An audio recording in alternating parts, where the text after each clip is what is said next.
Petrol diesel ಬೆಲೆ ವಿಚಾರಕ್ಕೆ ಸಂಬಂಧಪಟ್ಟಂತೆ ಎಐಸಿಸಿ ಅಧ್ಯಕ್ಷ ಮಲ್ಲಿಕಾರ್ಜುನ ಖರ್ಗೆ ಅವರು ಇವತ್ತು ಕೇಂದ್ರ ಸರ್ಕಾರವನ್ನು ತರಾಟೆಗೆ ತೆಗೆದುಕೊಂಡಿದ್ದಾರೆ.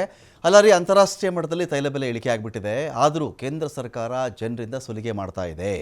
ಯಾಕೆ ಈ ಥರ ಮಾಡ್ತಾ ಇದ್ದೀರಿ ನೀವು ಅಂತ ಹೇಳಿ ಎಕ್ಸ್ ಪೋಸ್ಟ್ನಲ್ಲಿ ಆಕ್ರೋಶವನ್ನು ಹೊರಹಾಕಿದ್ದಾರೆ ಮಲ್ಲಿಕಾರ್ಜುನ ಖರ್ಗೆ.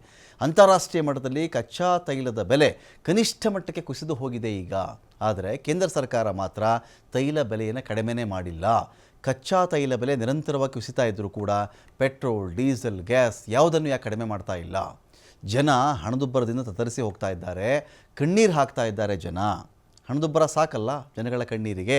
ಮೇ 2014ರಿಂದ ಕಚ್ಚಾ ತೈಲ ಬೆಲೆ ಶೇಕಡ 34ರಷ್ಟು ಕುಸಿತ ಕಂಡಿದೆ. ಕಳೆದ 10 ವರ್ಷಗಳಲ್ಲಿ ಕೇಂದ್ರ ಸುಮಾರು 36 ಲಕ್ಷ ಕೋಟಿ ದೋಚಿದೆ ಇದರಲ್ಲಿ. ಹೀಗೆ ಆದರೆ ಯಾವಾಗ ಪೆಟ್ರೋಲ್ ಡೀಸೆಲ್ ದರ ಕಡಿಮೆ ಆಗುತ್ತೆ ಅಂತ ಕೇಳಿದ್ದಾರೆ.